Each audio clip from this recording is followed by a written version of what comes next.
On this week's episode of Ride the Lightning, the Tesla and EV podcast, Tesla co-founder, current board member, and former chief technical officer JB Straubel joins me to discuss Tesla's early days, his interest in batteries, building the first Gigafactory, his battery recycling efforts at Redwood Materials, and more.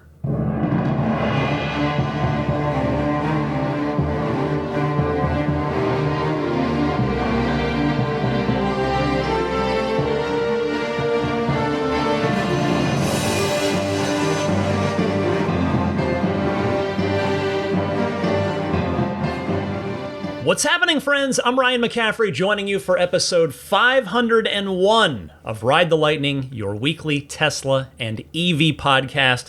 To my left, a snoozing Daisy the Boxer, and I want to welcome you to the end of the episode 500 festivities. I promise this is it. It was 3 episodes of special stuff. No more surprises after this, no more interviews, at least for a little while. Next week, I will be back to doing the regular news recaps and analysis. And for me, I hope for you too, this has been a really, really fun stretch these last few weeks, and I hope you've had fun with it. I got really lucky, honestly, in that, number one, episode 500 didn't fall on a quarterly earnings call, or number two, would be even worse, like a big Tesla event, like a vehicle unveiling or something. It fell very nicely right at the beginning of March, and I will take it.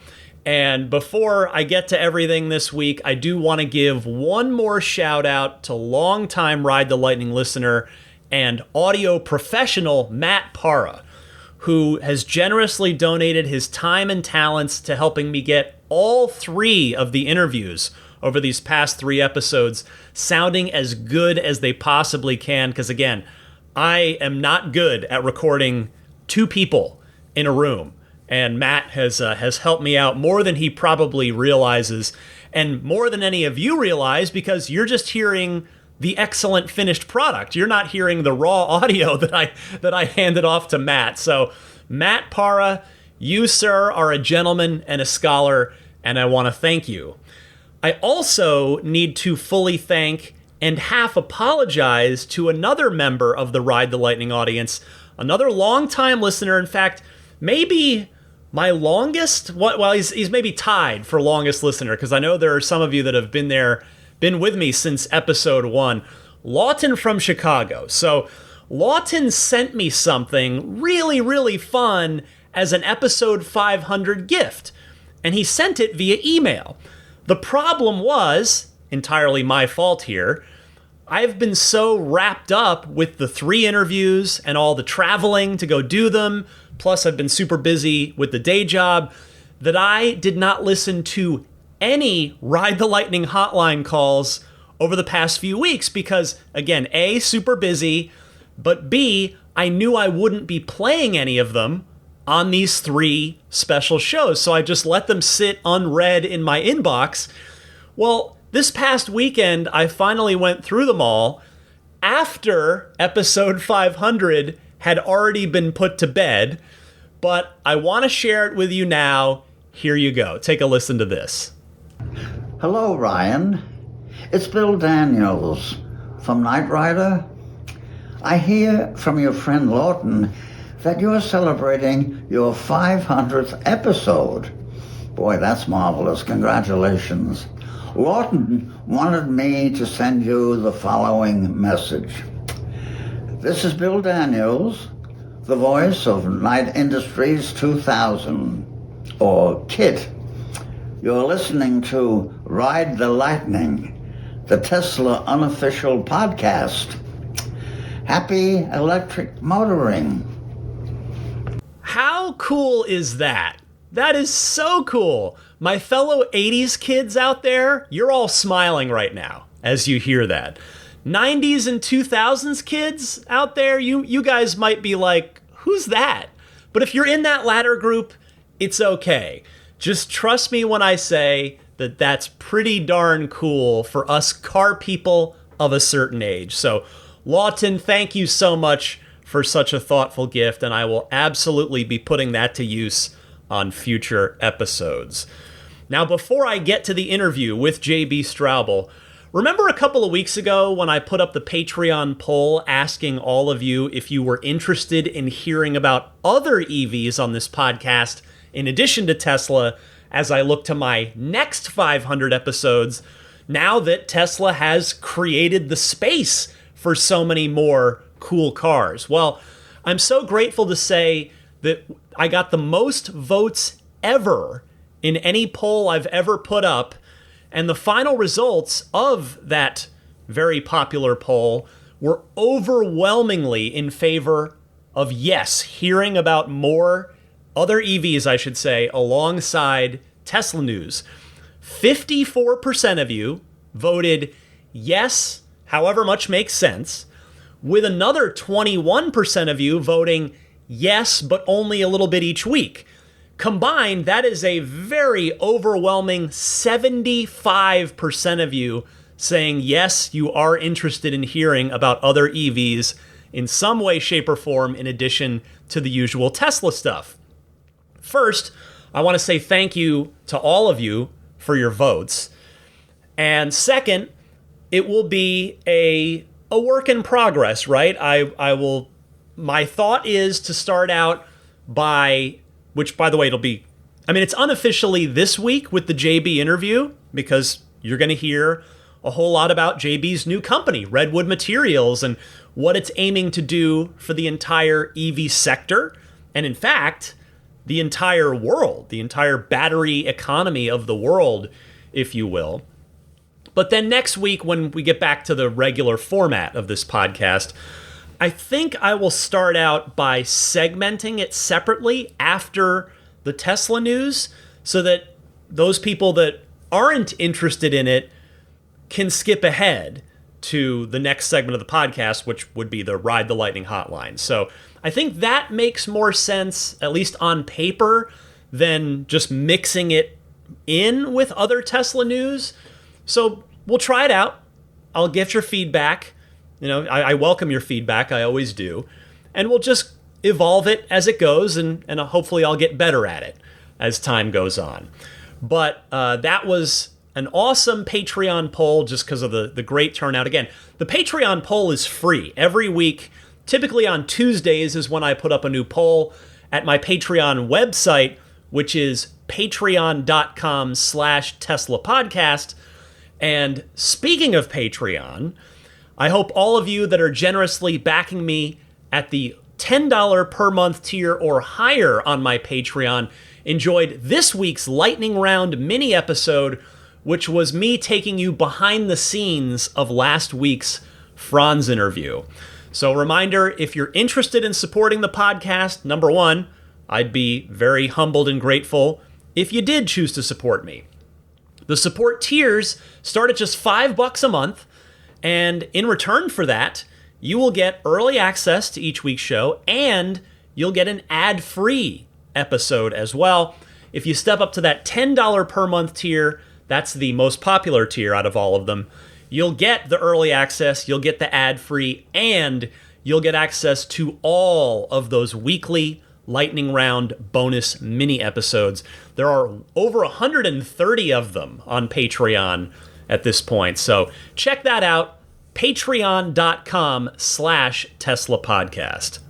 Last thing before I play the JB interview, a message from my friends at Accelerate Auto and their XCare extended warranty option for your Tesla.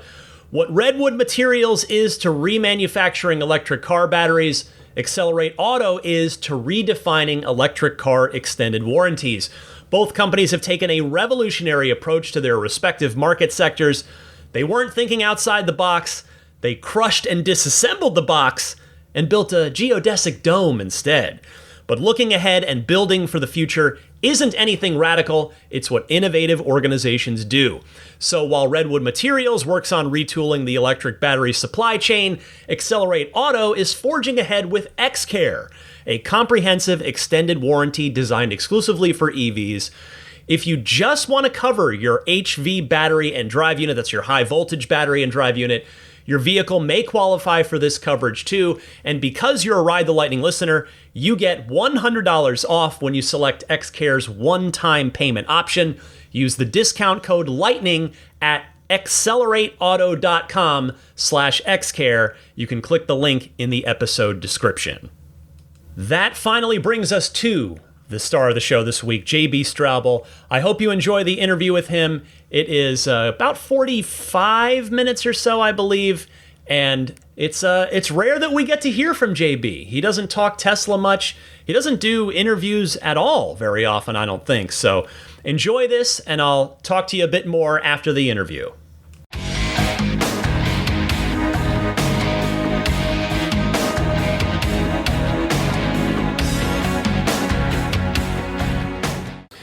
My extremely special guest this week is Tesla co-founder and current Redwood Materials founder and CEO, JB Straubel. JB, thanks so much for making some time here for me.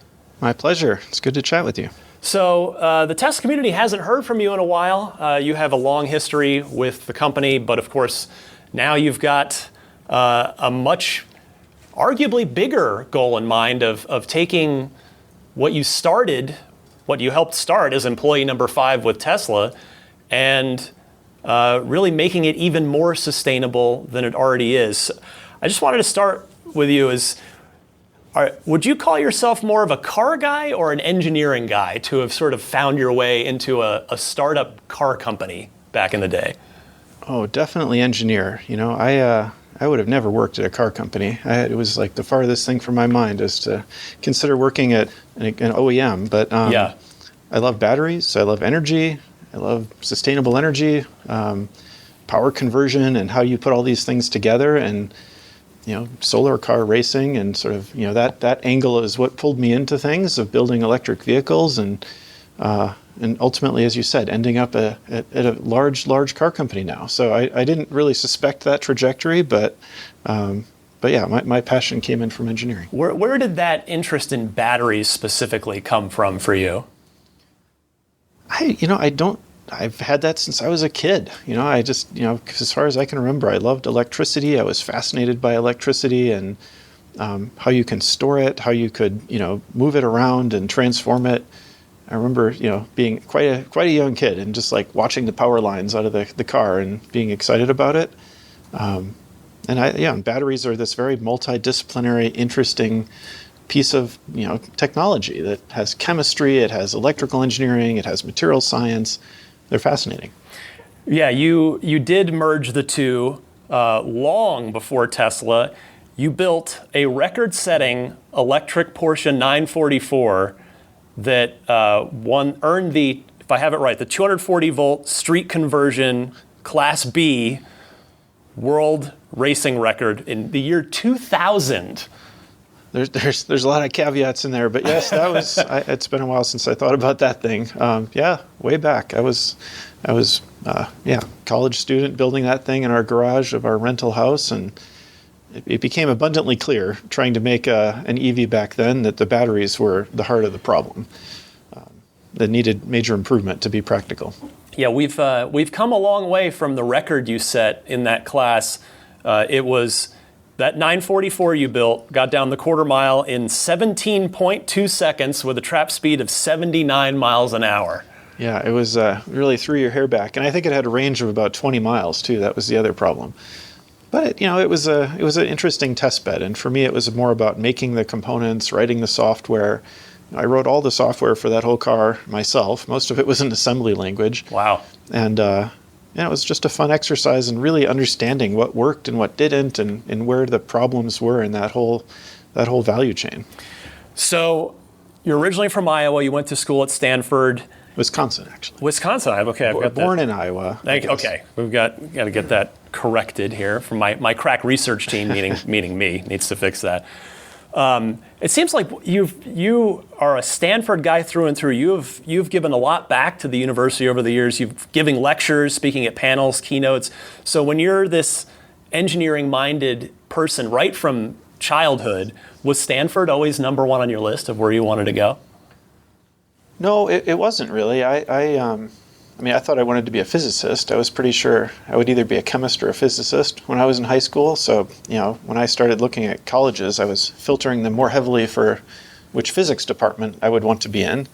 And Stanford was in there, but I didn't imagine. Really, entrepreneurship wasn't high on my list. I just loved science and technology and building things.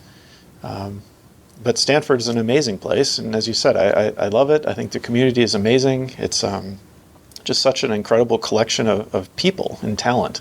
That's really, I think, the main thing that defines it. So, falling into entrepreneurship, tell me about meeting Elon and forming that relationship that ultimately led to the AC propulsion stuff and then forming Tesla. Well, I never really had a normal job after I graduated. I worked as a consultant for different companies. I built different products and tried to sell them, and tried to start several not very successful companies, before we got going on Tesla. And it was actually through one of those early efforts, we were trying to build both an electric airplane and then also this long-range electric, kind of demonstration car that I met Elon. And I actually met him first at Stanford, coincidentally. He gave a talk on the early days of SpaceX. I think they only had maybe a few hundred people back then, but it was fascinating and interesting to hear kind of his technology focus and very innovative edge. He was involved in everything back then. I went up to him after the talk and met him back then. And you both shared the common vision for, hey, let's look at electric vehicles and trying to make that a real thing. We got there. I mean, initially I was trying to talk to him about electric airplanes at the time, and he had not much interest in that back then, but we really sort of gelled together talking about lithium-ion battery advances, and what was possible with state-of-the-art batteries, and really starting to think of what kind of car you could make with those batteries that no one had actually done before. It was just kind of barely possible in the last 1 or 2 years in those days. Yeah, I mean, there was wasn't the EV1 lead acid batteries, if I recall correctly? Yeah, initially lead acid, then nickel metal hydride, but both were fairly poor, and you had to make this incredibly efficient, relatively small vehicle to have enough range. And it limited the practicality. So when you're starting from scratch, I got to see, I don't know if you had a chance to get down there to the Peterson Auto Museum when they had the Tesla exhibit, but there were a couple real neat things. There was a T0 was there, and also your Lotus Elise development mule. Does that trigger any memories of sort of that initial development, working on that mule? It does. I'm trying to understand how it ended up in that museum, but that could be another thread. I remember that well. I mean, in the early days, we didn't have enough of an engineering team to develop the whole car from scratch, so we had to and used Lotus as kind of a donor platform for the Roadster. Man, it was a challenge, though. In hindsight, that was not a particularly easy or great solution, though. I think we ended up changing probably 75% of the parts on that vehicle in order to make it actually end up working. So another piece in that exhibit was Elon's black Roadster #1. Do you still have your original Roadster? I own a couple Roadsters. They're more collector vehicles at this point, of course, but no, I think it's an important part of the EV history. I mean, it was the first lithium-ion powered electric vehicle that was commercially sold, and really opened the modern era of electric vehicles. So, driving around in it, it's kind of shocking. It feels like it's about 50 years old instead of 10 or 15. But no, I still have one. Do you still take it out from time to time? Occasionally. It's one of our old development vehicles, actually. Oh, wow. Because years ago, the company sold a bunch of the development vehicles, and we were kind of short on cash for some quarter. And so a number of engineers bought them. I can see you in your garage putting some super cool upgraded battery technology just in yours that suddenly it's like a 500-mile range JB car. I have a lot of projects, but It's interesting. Obviously, Tesla became, such a force. There's so many people working on it. And, I tend to kind of innovate and tinker with things that are, not mainstream, or I'll try and sort of find an area that, where the company can't do it 10 times better than I can, and where it isn't maybe as common yet. Yeah, it's even touring. We're going to get to plenty of Redwood here in a couple minutes, but even touring the facility, I had the chance earlier this morning. I'm starting to understand why, just even in a few minutes of talking to you, why you would leave Tesla to go do that, because it's pretty apparent in your personality that like Giga Nevada was at the time, Gigafactory 1, that was your baby, right? It was in the beginning, yeah. I mean, you have to remember, in the beginning, it was not a very, glamorous project. It was kind of a giant supply chain problem that we had to make the Model 3. Where would we get enough batteries was really the simple problem. And, we kind of came up with / identified an idea to make the world's biggest battery factory, and then ended up doing it in the middle of the desert in Nevada. So I thought that was a pretty darn fun problem, and helped organize, build the original team. I led the team that found the site, that built the factory, then built the automation, and eventually stood it up into production. Yeah, and now you're on to sort of what seems like phase 2, which we'll talk more about in a minute. I was curious, what are you daily driving these days?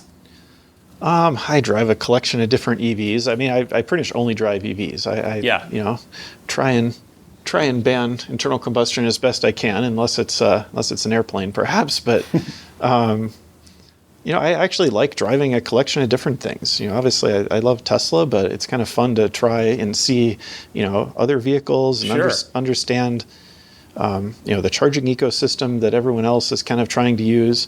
So I don't know. To me that's actually more interesting and fun, because it has sometimes implications into maybe why is EV adoption generally kind of a struggle? Right. I mean, I'd say one factor is that non-supercharged infrastructure is pretty difficult to plan around and use.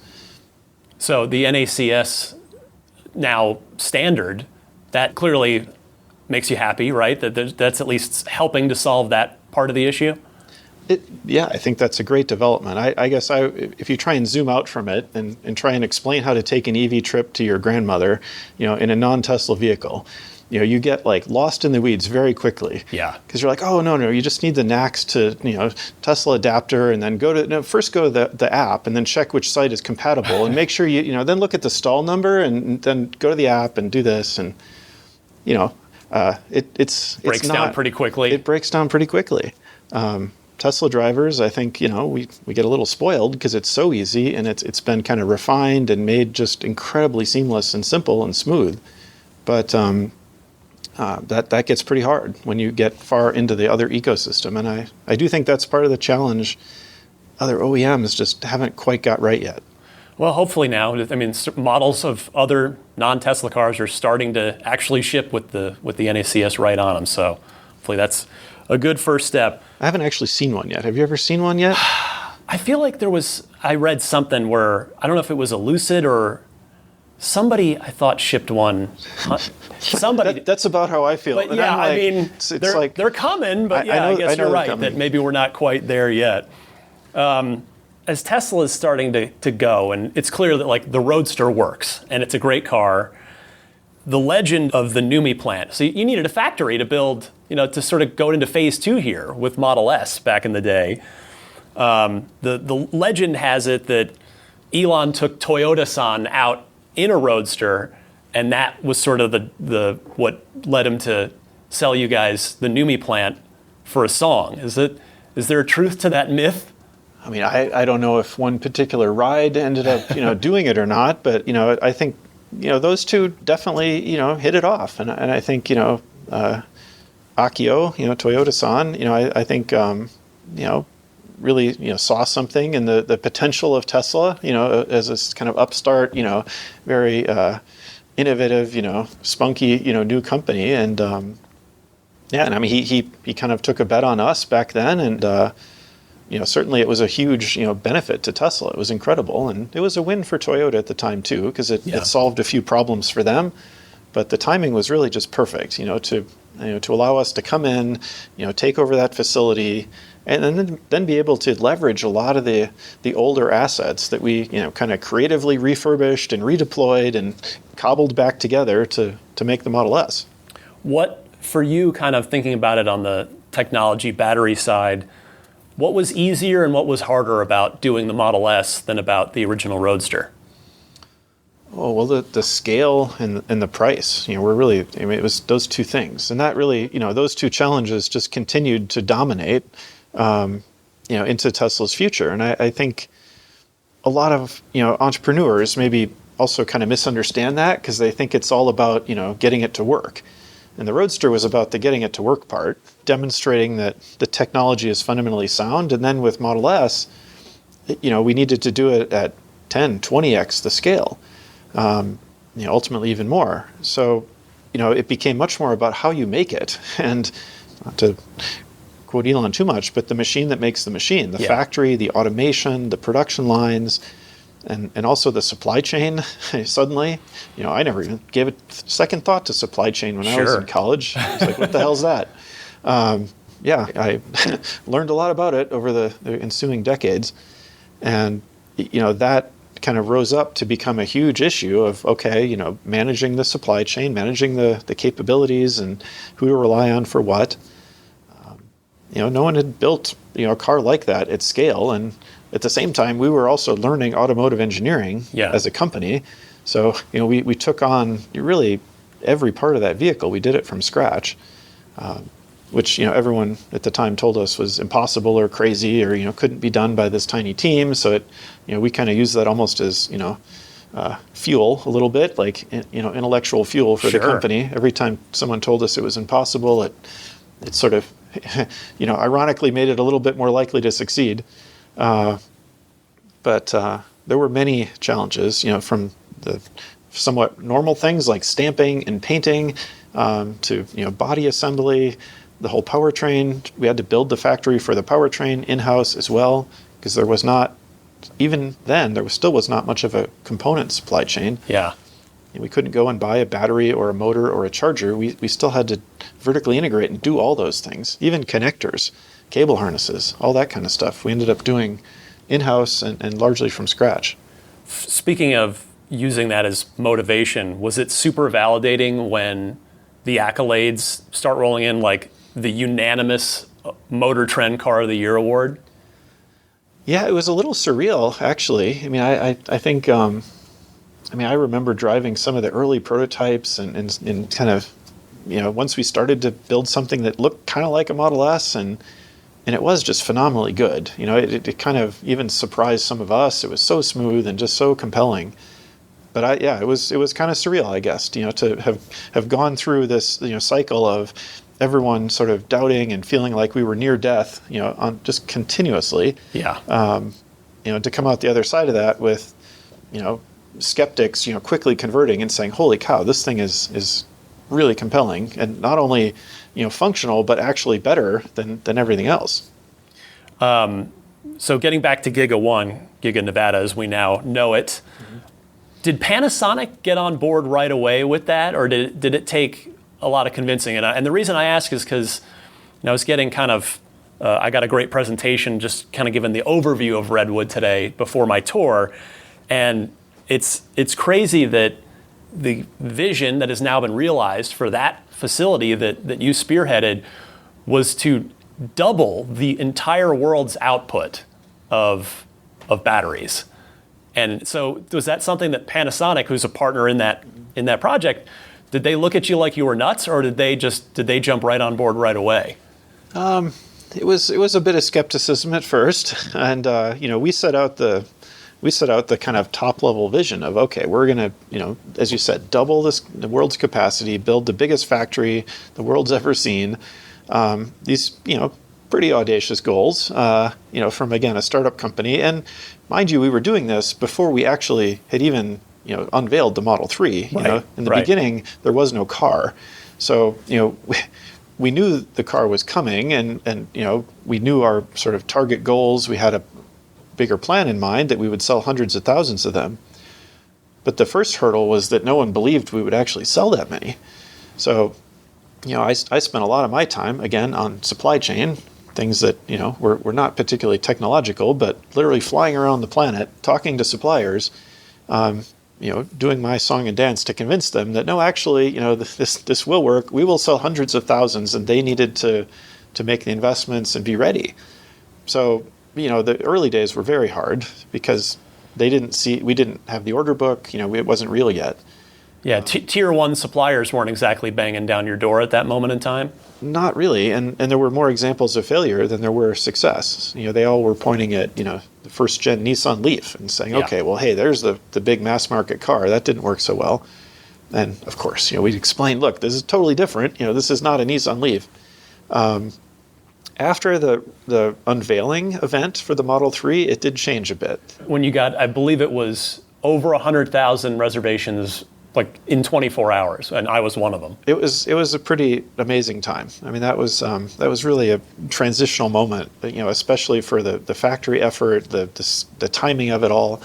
We were doing the factory before that. We had the plan. We were trying, we were starting the process, but I remember pretty clearly. It was like overnight. We were like, "Holy cow!" It's like we need to make this thing twice as big and go faster. Everyone, was of course very stressed out, and it was like, having caught the bus. It really was the sort of proverbial feel of you're like very, very excited until you realize you've actually caught a bus and you're stuck on the back of a bus.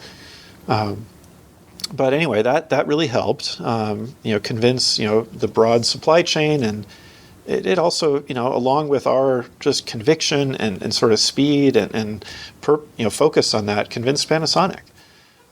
I made many, many trips to Japan. Elon came with me many times, directly, talking to them, really, proving to them how serious we were. And ultimately, there were a couple of key executives there that really took a risk on their side and believed in it and committed to doing this with us. That's cool. I've talked to, again, the last couple of weeks of this podcast, I've had Franz here and Lars on the engineering side, and they told sort of anecdotes about what the Model 3 production hell was for them. For you, was it mostly that flying around the world a bunch of times? Was that sort of your version of the hell? Well, it distilled into a unique form of that hell, orbiting around the Gigafactory here. That was really my focus on this. Yeah. And as we settled into the ramp, it became pretty clear that Fremont had to ramp and Giga Nevada had to ramp. So I kind of decamped and just basically focused entirely on this facility here and the supply chain aspects, the automation, the team, and it was kind of a constant game of whack-a-mole. We were chasing the slowest link throughout our whole production process and supply chain. And it kept moving. So, one day it would be, cells, one day it would be cooling tubes, one day it would be, battery packs. And, it was just a constant effort of, we remobilize a bunch of people, swarm on this new problem, kill that one, and then, look up and find the next one. There've been, we've heard about several sort of near-death moments for Tesla over the years. Do you recall feeling, what point in time you felt like we made it, we're okay? If ever? Maybe. I honestly, I don't really think about those moments that much. Maybe for me that was kind of like, that was almost like, for me personally, feeling a little bit like when it was okay to consider other things and even doing something else. Yeah. So, for me, I guess that was personally like in the 2019 time frame. It was sort of as Model 3 was starting to achieve escape velocity, and the models were beginning to really move, hit their volumes. But I don't know. If you look at the vehicle fleet on the planet, it's not very much converted yet. True. Maybe 1 or 2% globally, something like that. So I think we're a long, long way from really feeling like we can kind of sit back and declare success and more to do. So you just mentioned 2017, that ramp's happening, and Giga Nevada's cooking at that point, Model 3 ramps going. That's when you founded this company, Redwood Materials. Was there like an aha moment for you where you went, oh, we're solving a bunch of problems here with scaling and production, but then clearly you see another, I don't know if we want to call it problem, but or at least something that can be drastically improved, and that's closing the loop on the battery supply chain. Yeah, there were a couple of kind of realizations, through the ramp up, of the factory and just the scale up of the vehicles that led me even to be more and more interested in this and what we've evolved into focusing on. I've always loved kind of reuse and repurposing and recycling. It has a, personally, a sort of, satisfaction to me, when you can, really fully utilize something and make, extraordinarily, clever and good use of it. And electric vehicles and batteries in particular have this kind of like, obvious, but also not intuitive, characteristic that, all the things you build them out of, all the materials, stay in there. An electric vehicle, other than the cooling system using air, can operate in space. It doesn't emit anything. It doesn't really consume anything. And that makes it a really interesting possibility of repurposing and remanufacturing it. It's fundamentally different than a fossil fuel ecosystem. Does it drive you nuts when you see I refer to it as the FUD, the fear, uncertainty, doubt, the kind of misinformation, the misconception about, mining lithium and doing EV batteries is this terrible thing for the planet. It's worse than an internal combustion engine vehicle. But you're now taking direct action to counter that here with Redwood. Oh, absolutely. And it is definitely a misconception. It's been a negative meme that sort of has been out there for decades, really. I mean, since EVs first were around. And it was a small part in sort of why I was, motivated, I guess, to focus on this because, it is and has been a little bit of a headwind for EVs, and people that want to cast stones at it will sometimes explain just that.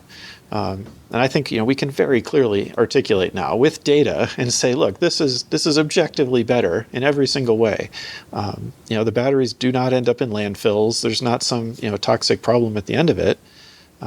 It's quite the opposite. They're actually economically very valuable, and once you mine these materials once, you can reuse them nearly forever. It's almost seems kind of fake in some ways, but that lithium never goes away. The nickel, the cobalt, the copper, it's always in there, and you can keep reprocessing it again and again.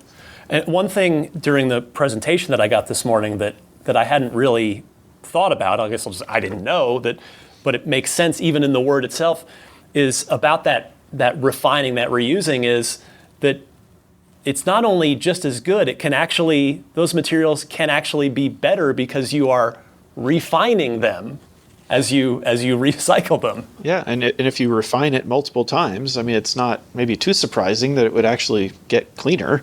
If you wash something 4 or 5 times, you're like, it's probably cleaner than if I just washed it once. Yeah.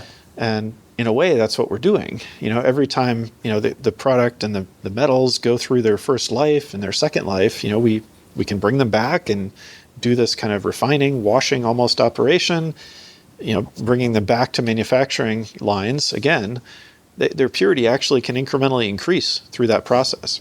So when you decide to do this, it's 2019 really was kind of the time, and you've been just kind of quietly building away ever since, and you've been a little more public now. And how... Like taking the tour, I know the people listening to this haven't had the tour. It's a lot to take in. Like there's so many levels to it in a good way. Like you guys have kind of thought through. There's so little waste. Everything gets repurposed and reused in some way. When you decide to do this with Redwood, how far down the rabbit hole do you have to go? Like, what was that process, that journey for you of starting with the kind of larger idea and then drilling all the way down to figure out every last detail of what it would entail? Well, it's fun, and the rabbit hole does go pretty deep around this. It's actually very technically complicated, to take an old battery pack and then fully utilize every piece of that and convert it, reuse it, refine it again. So we've had to invent a whole bunch of different processes, equipments to do the processes that we had to come up with, and then even iterate on those pieces of equipment multiple generations and times. And it's linked. I mean, it's a technical capability mixed with an environmental and economic optimization too, because there's really no point in doing this if it costs much more and has more impact than mining it. In that case, well, then you shouldn't recycle something if it does have a negative economic outcome. So, you have to put a fair bit of thought and optimization into that to make certain that you have a better pathway. And we've iterated on that and done that from the beginning, and now compete really, really favorably with mining and other forms of recycling too. And I think for obviously my audience is, we're all EV people, we drive electric cars or we're enthusiastic about them, but it's not just these huge 60, 70, 80 kilowatt hour electric car batteries you're talking about here. It's everything. It's phone batteries. It's electric toothbrush batteries. It's everything. It really goes quite deep. I mean, if you really just sort of stop and think of how many lithium-ion batteries do you have around you in your life, or do you use throughout the course of a day, a week, a month? It's just astounding. And when you actually get a few layers deeper into that recycling process, it doesn't really matter where the battery came from. And also at the other side of it, it doesn't matter entirely where it's going. We can, take in this wide array of different, devices, chemistries, form factors. And the element of nickel or lithium that kind of comes in the funnel, it doesn't care if it makes its way back into, another laptop battery, an EV, maybe it's a PHEV, or something else entirely. So Tesla famously had the secret master plan of, it's kind of this larger 3-phase thing, which all happened. Now we're a few master plans in. For everybody that's listening to this, that's obviously interested in electric vehicles, probably interested in sustainability as you are, what's kind of the not so secret master plan for Redwood Materials? Well, I don't think we have some kind of like grand secret plan or something to that effect. I mean, it really is kind of on the surface of it exactly what we're doing. I mean, it's building, inventing the circular supply chain for batteries. And, how can we, optimize that entire value chain to have, near zero environmental impact and do it much, much cheaper? I mean, my sort of, vision for that in the distant future is, you basically don't really need to mine very much at all. And you can have a closed loop ecosystem of all electrified transportation, electrified homes, grids, everything. And the storage element of that, can be reused, reprocessed indefinitely. And so last year, if this is a public thing, hopefully, and if it's not, you'll just yell at me, but you did 20 gigawatt hours worth in 2024. Do I have that number correct? Yeah, close to that, of throughput of all different types of batteries, battery-containing materials. I really try and put everything in that common unit because I think it's we're dealing with batteries. So I think units of energy storage is the right physical unit. 20 gigawatt hours. It's that's quite a bit larger than the Gigafactory 1 was. It took us years to ramp even to that level. And how are you hoping to scale that? Like, what's the goal? Maybe this year, the next 5 years. Well, first of all, we're just hoping to really keep up, with the tidal wave of material coming back, and that's really I'd say what's driven our scaling and growth is essentially being ready and staying ahead of what's coming back in the market, and that's continually surprised us, I'd say, and even everyone else as well. But there is a lot of material, and every time there's unfortunately some fire or flood problem in the market, that stuff has to get appropriately disposed of and can be recycled. Yeah. So it's more sooner than maybe was originally projected and predicted.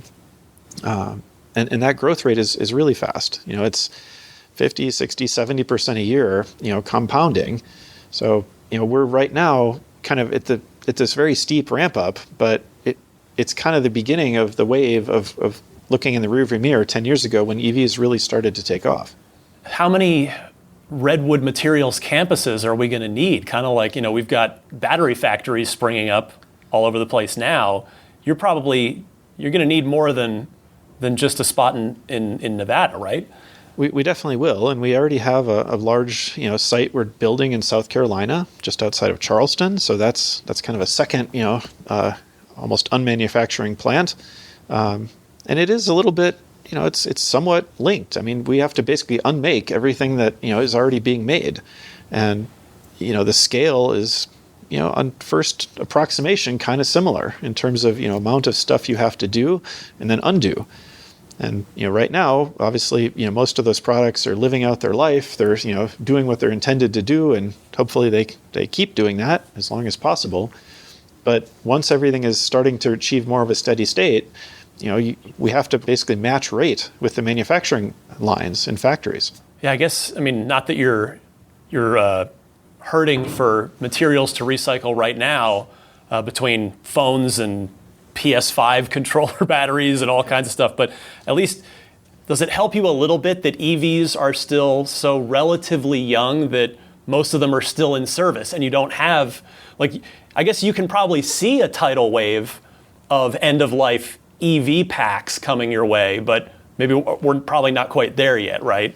It is coming, and it sort of feels like it's kind of crashing day by day. So that's really what motivates us to grow and keep ahead of it and go faster, because we really don't want that to become a negative problem for EV adoption. I'm passionate about EVs scaling and eventually all the cars being EVs. So if we can remove some obstacles to that happening, make that easier, remove concerns about end of life or any issues with battery disposal. That's kind of one of our impacts to that whole transition, is being able to make some of the background problems just disappear, so you don't actually have to worry about them, and the transition can go faster. Are you having to proactively approach companies that are making battery devices, whether it's EVs or other things, and educate and partner with them, or are you finding that you're getting people coming to you? It's some of both. I'd say more often than not right now, people are looking for solutions out there because, as I said, most people know they can't really just throw a battery in the garbage. Yeah. Some of the smaller consumer things, that still happens more than we'd like. But when the packs get bigger, they more just become a problem for whoever has them. And if they don't know where to go, they'll have to go looking for answers. So we're often, out trying to communicate to the market and say, hey, here we are, here's what you can do with these things. And then on the other hand, there's people, who have batteries, maybe wrecking yards or dealerships or OEMs, who are also trying to kind of go the other way and look for solutions and how to manage this. What, just got a few minutes left with you here. How do you educate the public? Companies are one thing, and it's in their business interest to figure out what they can do with their batteries and partner with you guys. But what about the general public? Do you have education efforts to try and let the world know, just regular customers know that, hey, this is a thing. Look what we're doing here. We've got a good thing that you can be a part of. We do a little bit right now, but it's limited. I mean, we don't have sort of a huge budget to do public education. We'll do some consumer collection events. We'll try and sort of highlight and it almost feels like more of a grassroots kind of effort in some cases, because it relies a little bit on almost volunteer and sort of advocacy at times. But it is an interesting challenge, because at the end of the day, individual consumers are the ones that are buying and owning the EVs for the most part. And, I know a lot of those people care deeply about what happens to the battery. They want to do the right thing. One of the top probably top 5 questions I would usually get, and still do, is sort of, well, geez, what about the battery? What happens? Is it okay? Am I doing something bad that I don't know about? And people give it thought. They're concerned about it when they buy a new car, especially an EV. So, how we can help educate and answer that question, to all the would-be and current EV buyers is definitely something we think about. We're still, I'd say, working on the right ways to get to those people and really explain what's happening. Like you said, not everyone can take the tour that you've done. Right. And not everyone's going to drive out to, the middle of Nevada or come and, see these processes. But yeah, hopefully things like this can help a little bit. What can Tesla owners, EV owners out there do to try and help, get the word out about what you're doing and also simultaneously kind of help counter that, that like long tailpipe stuff? Well, we're actively working on a couple, other ways that we can communicate with and really help people kind of have more, agency in how they can help that whole ecosystem. Right now, I'd say it's just, understanding that, there are good options and that actually the recycling process, has a really favorable environmental impact versus mining.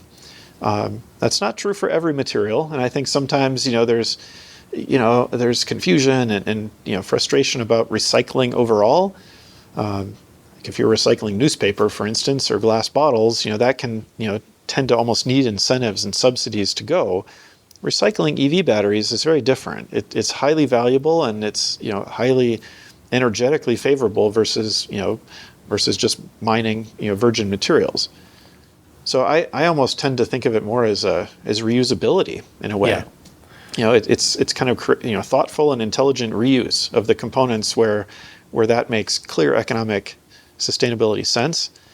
And yeah, if all the EV owners can start to just understand that they have a part in that. When they buy a car, they're sort of investing in, the first generation of those materials in most cases. So their choice, their decision to convert and drive an EV is in a way kind of helping prime, the eventual, circular economy for those same materials. And I guess the last thing, thinking a little smaller, can we mail like little things to you guys? Do you have like a mailing thing on your website? We do, actually. Yeah, I thought so. And we actually, we have people do that every single day, and some people literally come and drop things off at our offices or our factories, or we have collection boxes in different locations too.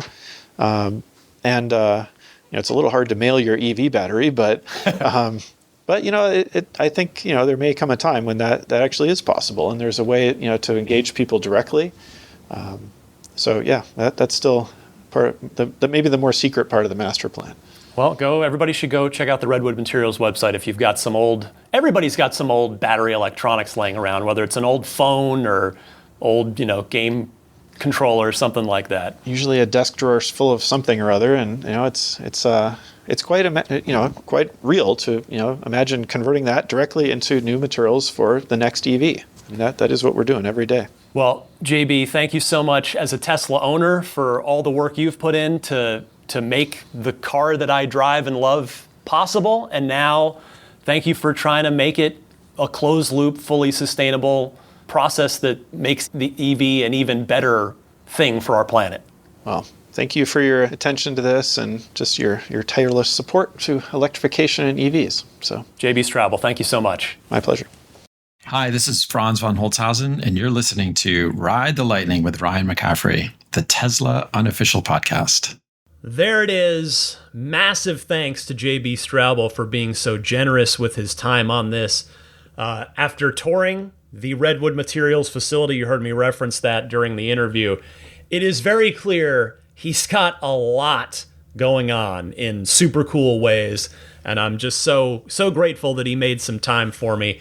It was worth the trip. I had never been to Reno, but I made the trip up there to go tour the facility and then sit down with him, and it's a really, really fun time. In fact, the tour, and I don't know if they'll do public tours at any point, but it's just interesting. I wouldn't say, it's not a Tesla factory tour because they're not making things per se. They're breaking and breaking down things and reusing them, but it was just interesting to see the process and see what they're doing with batteries both big and small. It was pretty neat stuff. So very grateful again for that opportunity. Hope you enjoyed the interview. Now, next week, I promise I will get back to your phone calls in the Ride the Lightning hotline. So if you have a Tesla-related question, comment, or discussion topic, there are 2 easy ways that you can call in and then potentially be featured on the podcast. Either use your smartphone's built-in voice recording software, record your question. Please try to keep that question to 90 seconds or less so that I can get to as many callers each week as possible. And then email that file to me at my podcast email address, which is teslapodcast@gmail.com. Or you can take that same 90-second or less question and call in and leave a message anytime, day or night, on the Ride the Lightning hotline itself. It's a toll-free number, and that number is 1-888-989-8752. That number again, 1-888-989-8TSLA. That's the one. I always say it 2 different ways, and I've messed it up. All right, how about an entertainment recommendation? There is a new video game that I'm having a ton of fun with, in fact, with my daughter. It's a 2-player game. It is a mandatory co-op game, and it's a brand new release this week. It's called Split Fiction. It's available for Xbox, PlayStation 5, and PC. It is from the same development team that did It Takes Two, along with A Way Out. I'm big fans of both of those, and this is their new game.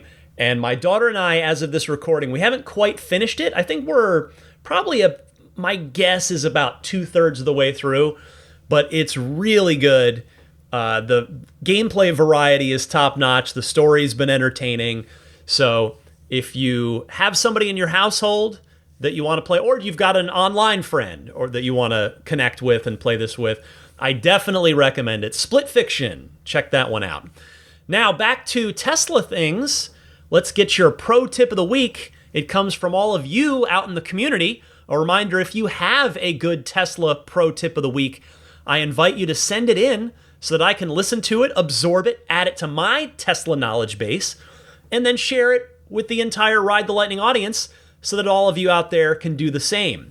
In order to call in and share your pro tip of the week, all you got to do is call in using either of the same 2 methods that you use for the regular Ride the Lightning hotline, which I told you about just a minute ago. This week's pro tip of the week comes from Mark in Clay, New York. Hi, Ryan. Congratulations on Daisy. I wanted to share this safety tip. I was teaching my wife how to drive my 2.5-year-old Model 3, and it was at night, and we were at a stoplight. We were about 6 feet behind a minivan, and the car started creeping forward. And I, of course, yelled stop, and the car suddenly lunged forward, full throttle, smashing into the van. She thought there was something wrong with the car at first, of course, but there wasn't.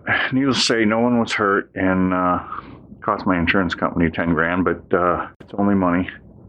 I concluded that because the car was on brake hold and her foot probably just touched the accelerator, and after 40 years of driving muscle memory, it started moving forward and she just crammed full throttle. Looking back at it, if I had autopilot on or creep mode on, she would have had to hold the brake and this never would have happened. Anyways, I wanted to make sure everybody realized.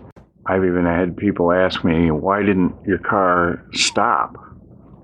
Doesn't it have automatic stopping? But it won't override human input. Anyways, thought that would be something that people might be interested in. So sorry if this went a little long. Have a great day. This is Mark from Clay, and I'll see you next time. Hi, Mark. Thank you for sharing this story. There's one other tip that might help for future reference: obstacle-aware acceleration.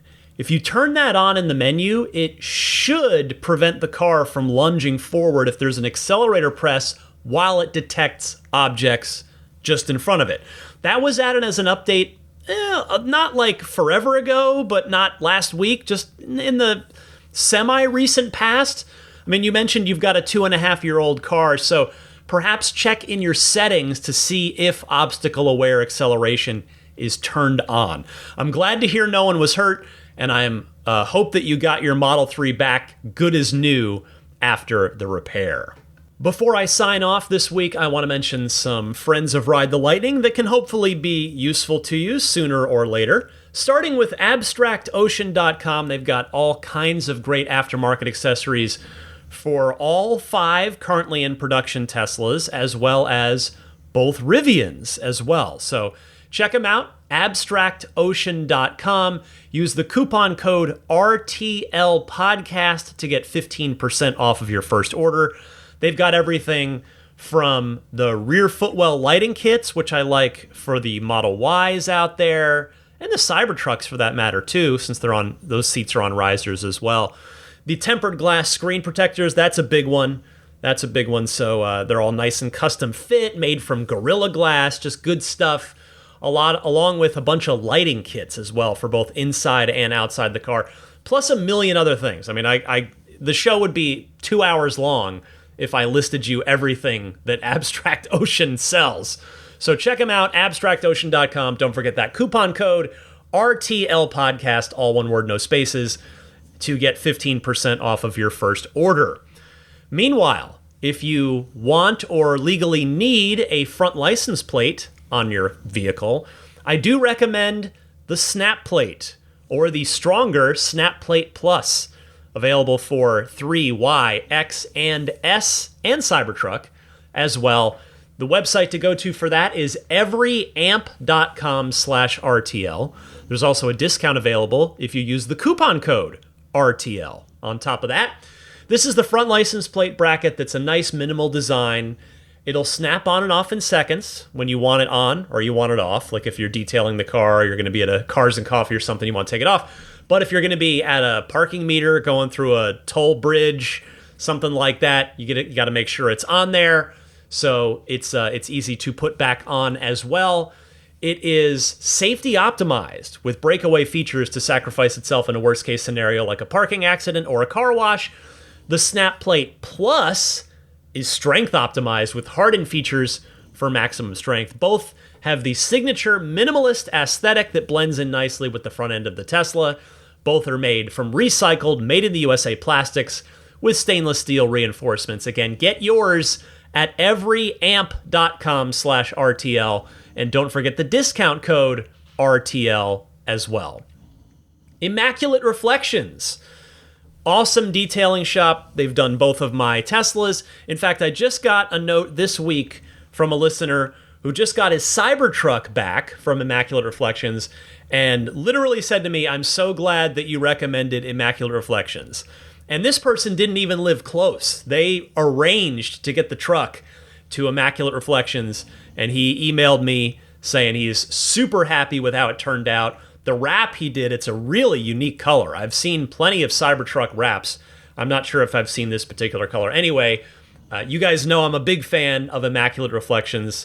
Jeff, the owner there, does incredible work. Whether you want to do a wrap on your Cybertruck, whether you want to do paint protection film like I did on my car, maybe you want to do ceramic coating so that you don't have to wax the car twice a year for the duration of the time you have it. Or maybe you want to do paint correction to get the paint finish looking as good as it possibly can. Maybe you want to do 2 of those or all of them. Whatever you want to do, get in touch with Immaculate Reflections through their website, which is irdetailing.com. Mention that you're a Ride the Lightning listener, and any detailing services that you have performed, you will be given the Ride the Lightning listener discount. I mentioned my Patreon towards the beginning of the show, but I want to mention it one more time here. This is the way that you can best support the podcast. Of course, it's totally optional. This podcast is free, always has been, always will be. But if you see it in your heart to support me on Patreon, I'd be so thankful to you if you decided to make a pledge. Those pledges start at just $5 a month. The most popular tier is that $10 per month tier. Every tier gets ad-free episodes and early access to each week's episode. If you jump up from the base $5 tier to the $10 tier, you get the ad-free, the early access, and those weekly lightning round bonus mini episodes. There are over 130 of them. Check it out, patreon.com/Tesla Podcast. If you're not already following this podcast on your preferred podcast service, I recommend you do that, because when you click that follow button on your favorite podcast service, it means you'll get a push notification every time there's a new episode, which for me is every Sunday at 9 a.m. Eastern, 6 a.m. Pacific. All you got to do is search Ride the Lightning Tesla on your favorite podcast service. You should see this show pull up immediately, and just click the follow button. That's all you got to do. Lastly, if you're purchasing a new Tesla and would like a discount on it, use someone's referral link. If you're an existing Tesla customer, all you got to do is refer yourself. It's just make sure you're logged into your existing account, configure your car, you'll get the appropriate loyalty discount. But if you're a first-time Tesla buyer, make sure you order with someone's referral link. You have to order with the link. You can't do it after the fact. You got one chance, and that's it. So just make sure you use somebody's referral link. If you'd like to use mine, this is what you do. Type this into any web browser on a mobile or desktop device. ts.la/Ryan73014. Hit enter, and you'll be taken to the Tesla.com website, where you then choose Model 3, Y, S, X, or Cybertruck, and there is an appropriate discount for each one. So if you're buying a Model 3, it is currently a $2,500 referral discount, which is pretty wild. The outgoing Model Y has a $500 discount on it. There are also, for whatever old Ys are left, there are some serious inventory discounts. Do those two things stack? Probably, but I will confess I'm not 100% sure. Just put in a referral. I mean, because you can browse inventory vehicles through that referral link landing page. So hopefully they do stack. S, X, and Cybertruck, you get $1,000 off by using a referral link. So anyway, that's the thing to do if you're purchasing a new Tesla. You can follow me on X and or on Instagram. My username on both of those social media platforms is DMC_Ryan. If you'd like to email me about any Tesla anything, the place to do that is teslapodcast@gmail.com. And I think that just about wraps it up. I just need to say hi to the top tier Patreon backers before I go. These are the extra generous folks. They get a shout out at the end of each week's episode. I will start with the Maximum Plaid backers. We had a fantastic, ended up being an 80-minute Patreon Zoom hangout last week. It was scheduled for an hour. I do try to be respectful of everybody's time, but we were all so engaged, having such a really healthy, productive, fun conversation about a number of different topics on the monthly Patreon Zoom call that happened last weekend, that, yeah, we just kept right on going, and people hung out, which was really cool. So the Maximum Plaid backers, they get invited to that every month, and the Maximum Plaid backers are Jonathan Wales, Cameron Clark, Daniel Grummer, Seth Capello, Nick and Tony, the Galpin family, Ryan from New York City, Darren Nickel, Kaz Barnes, Brett Libano, Patrick Wisniewski, Gil Cabrera, Todd Badger, Joe Edgel, Kevin Yank, the Tesla Owners Club of San Joaquin Valley, Will Stedman, Justin Perez, Jeremy Harris, Chris Beach, Tom Mills, Corey O'Donnell, Aaron, John Cody, Joel Sapp, Paul Casarino, Richard Corley, Chris Osborne, KB, Adam Lavoie, Jason Chalukas, Travis Krenzel, Bruce Otterstein, Tom Behan, Josh Pennington, John from Cream Ridge, New Jersey, Dustin Hart, Derek Finley, Charles Clement, Adam Christie, Damon Klein, Jeff Brown, Jerry Slinger, Clayton Goodfellow, Michael Mizrahi, Kenneth Corbett, and Brian Bertoglio. Next up, the Roadster in Space tier backers. These extra generous folks not only get invited to each month's Patreon Zoom hangout, and they get their name shouted out, and they get all the lightning round episodes, and the early access, and the ad-free episode. They also get, if they elect to take it each month, a one-on-one Zoom hangout with me each month. So several of them do take me up on that, and it's always fun. So big thanks to the Roadster in Space tier backers for your ultra-generous support. They are Pete White, Lyle Austin, Steve Radspinner, Fernando Cordero, Lawton from Chicago, Sean Neidig, Neil Weaver, Jackson Wallace, Ralph and Jennifer Evers, Howard Anthony Smith, Victoria Iacovetto, Tesla Hitchhiker 42, Carol Weston, Robert from near Philly, American Home Contractors, GetAmber.com, Doug Carey, Rav, Michael Gallo, and Tony Figueroa. And finally, can't forget the grandfathered in Plaid level supporters. This tier is officially no more on the Patreon, but these very kind folks continue to back me at that very generous tier, and so they get all the perks that they should get, including that shout out at the end of each week's show.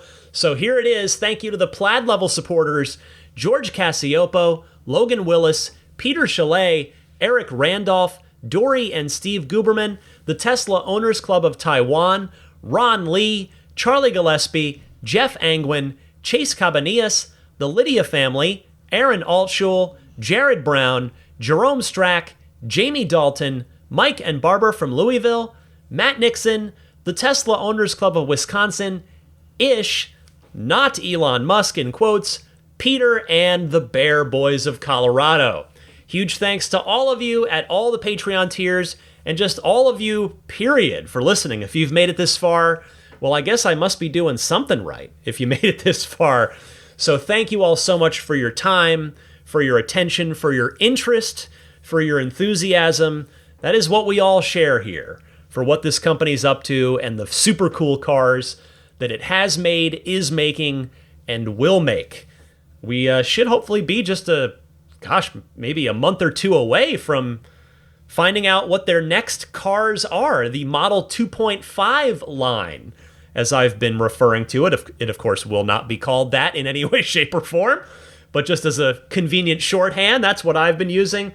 But yeah, that reveal, if those cars are scheduled to go into production around June, then we've got to get a reveal pretty darn soon here. I would think in the next, I would say 30 to 60 days would be my guess on that. We'll find out. I will be here. That much you know, that much you can be assured of. I'll be here to cover it the whole way. I have fun doing it. As I begin the next 500 episodes, the quest towards 1,000 begins right now. The second half of the first 1,000 started with this episode. So thank you all so much for your time again. I hope you enjoyed these last 3 episodes. I'm so grateful that they all lined up the way they did. That was kind of a fluke. Yeah, I mean, that's really all I can say. It kind of was. It really, there wasn't some grand plan to do all these 3 in a row, and it just kind of worked out where they all landed together. And I mean, for me, it made it extra fun to celebrate 500. I hope it did for you as well. So anyway, back to the normal format. Maybe you're ready for it again by now. I'm ready for it. I enjoy the interviews, but I'm ready to get back to talking about the week's Tesla and other EV news where appropriate. So for a snoring, you may have heard her snore it in the background at some point here during the podcast. For a snoring Daisy the Boxer, my name, of course, is Ryan McCaffrey. Happy electric motoring, my friends, and I'll see you next week.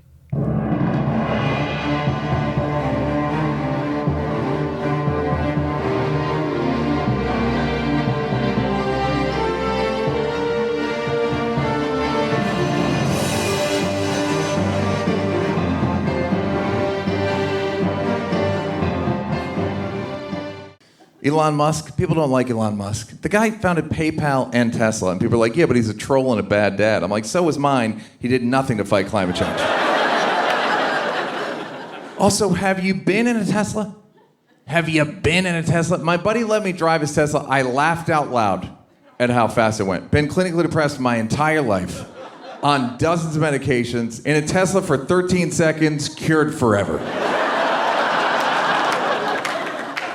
I mean, I think a Tesla is the most fun thing you could possibly buy ever. That's what it's meant to be. Our goal is to make it's not exactly a car. It's actually a thing to maximize enjoyment. It's maximum fun.